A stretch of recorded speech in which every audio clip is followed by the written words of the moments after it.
ನಮಸ್ಕಾರ. $1 ಜಸ್ಟ್ $1 ನಮ್ಮ ಇಡೀ ದಿನವನ್ನೇ ಬದಲಾಯಿಸ್ಬಿಡೋಕೆ ಸಾಧ್ಯನಾ? ಕೇಳೋಕೆ ಸಿಂಪಲ್ ಅನ್ಸುತ್ತೆ ಅಲ್ವಾ? ಆದ್ರೆ ಇವತ್ತು ನಾವು ನೋಡೋಕ್ ಹೊರಟಿರೋ ಕತೆ ತುಂಬಾ ಚಿಕ್ಕದಾದ್ರೂ ಅದರ ಹಿಂದಿರೋ ಐಡಿಯಾ ಇದೆಯಲ್ಲ, ಅದು ನಮ್ಮ ಯೋಚನಾ ಲಹರಿ, ನಮ್ಮ ರಿಯಾಲಿಟಿಯನ್ನೇ ಹೇಗೆ ಶೇಪ್ ಮಾಡಬಲ್ಲದು ಅನ್ನೋದ್ರ ಬಗ್ಗೆ ಒಂದು ದೊಡ್ಡ ಪಾಠ ಹೇಳುತ್ತೆ. ಸೊ ಬನ್ನಿ ಶುರು ಮಾಡೋಣ. ಒಂದ್ಸಲ ಯೋಚನೆ ಮಾಡಿ ನೋಡಿ, ನಮ್ಮ ತಲೆಯಲ್ಲಿ ಬರೋ ಒಂದೇ ಒಂದು ಥಾಟ್ ಅದು ನಮ್ಮ ಪರಿಸ್ಥಿತಿಯನ್ನೇ ಪೂರ್ತಿ ಬದಲಾಯಿಸೋ ಪವರ್ ಹೊಂದಿರೋಕೆ ಸಾಧ್ಯನಾ? ಇದು ಬರೀ ಒಂದು ವಿಶ್ವಲ್ ಥಿಂಕಿಂಗ್ ಅಷ್ಟೇನಾ, ಅಥವಾ ಇದರಲ್ಲೇನಾದ್ರೂ ನಿಜಾಂಶ ಇದೆಯಾ? ಈ ಕಥೆ ನಮಗೆ ಕೆಲವು ಕ್ಲೂಸ್ ಕೊಡಬಹುದು. ಕತೆ ಶುರುವಾಗೋದೇ ತುಂಬಾನೇ ಸಿಂಪಲ್ ಆಗಿ. ಬಹುಶಃ ನಮ್ಮಲ್ಲಿ ಹಲವರು ಇಂಥದೊಂದು ಸಿಚುವೇಶನ್ ಫೇಸ್ ಮಾಡಿರ್ತೀವಿ. ಯೋಚಿಸಿ, ಕೈಯಲ್ಲಿ ದುಡ್ಡಿಲ್ಲ, ಸರಿ ಬಟ್ಟೆ ವಾಶ್ ಮಾಡೋಕಂತೂ ದುಡ್ಡಿಲೆ, ಆದರೆ ಅದನ್ನ ಡ್ರೈಯರಲ್ಲಿ ಒಣಗಿಸೋಕೆ ಬೇಕಾದ ಆ ಕೊನೇ $1 ಇಲ್ಲ.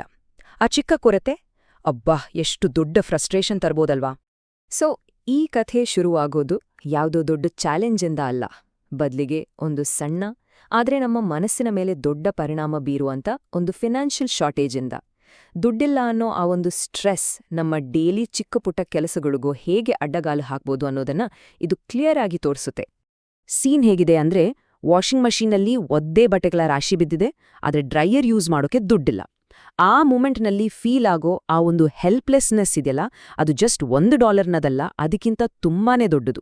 ಮುಂದೇನ್ ಮಾಡೋದು ಅನ್ನೋ ಪ್ರಶ್ನೆ ತಲೆ ಕೊರಿಯೋಕೆ ಶುರುವಾಗುತ್ತೆ. ಆದ್ರೆ ಇಲ್ಲೇ ನೋಡಿ, ಕಥೆ ಒಂದು ಟರ್ನ್ ತಗೊಳುತ್ತೆ. ಆ ಸಮಸ್ಯೆ ಬಗ್ಗೆನೇ ಯೋಚನೆ ಮಾಡ್ತಾ ಕೂರೋ ಬದಲು ಇಲ್ಲೊಂದು ಚಾಯ್ಸ್ ಮಾಡ್ಕೊಳ್ತಾರೆ. ತಮ್ಮ ಮೆಂಟಲ್ ಸ್ಟೇಟನ್ನೇ ಬದಲಾಯಿಸಬೇಕು ಅಂತ ಒಂದು ಕಾನ್ಷಿಯಸ್ ಡಿಸಿಷನ್ ತಗೊಳ್ತಾರೆ. ಅಂಡ್ ದ್ಯಾಟ್ ಅದೇ ಈ ಕಥೆಯ ಟರ್ನಿಂಗ್ ಪಾಯಿಂಟ್. ಇಲ್ಲಿ ಬಳಸಿದ ಟೆಕ್ನಿಕ್ ಯಾವುದೋ ಗೊತ್ತಾ? ವಿಜುವಲೈಸೇಷನ್.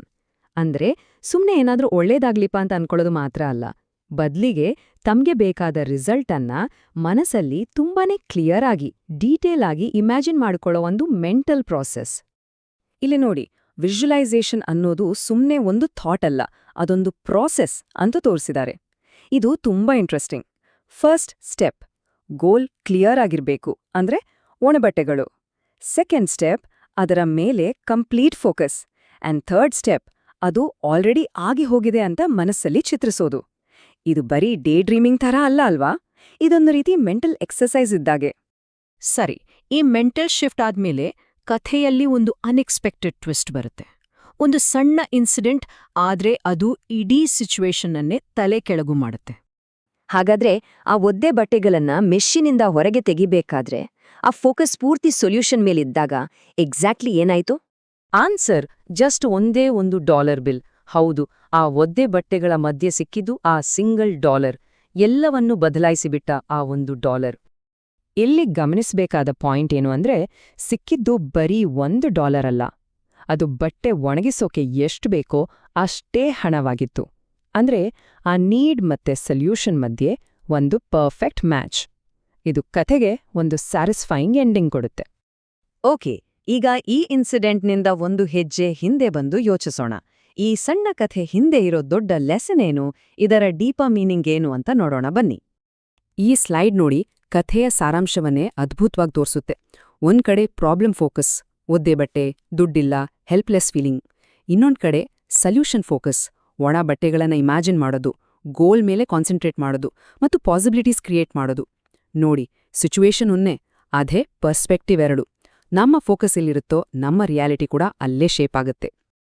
ಹಾಗಿದ್ರೆ ಇದ್ರ ಹಿಂದಿರೋ ಸೀಕ್ರೆಟ್ ಏನು? ಇದು ಮ್ಯಾಜಿಕ್ ಅಂತೂ ಖಂಡಿತ ಅಲ್ಲ. ಇದೊಂದು ಸಿಂಪಲ್ ಸೈಕೊಲಾಜಿಕಲ್ ಪ್ರಿನ್ಸಿಪಲ್.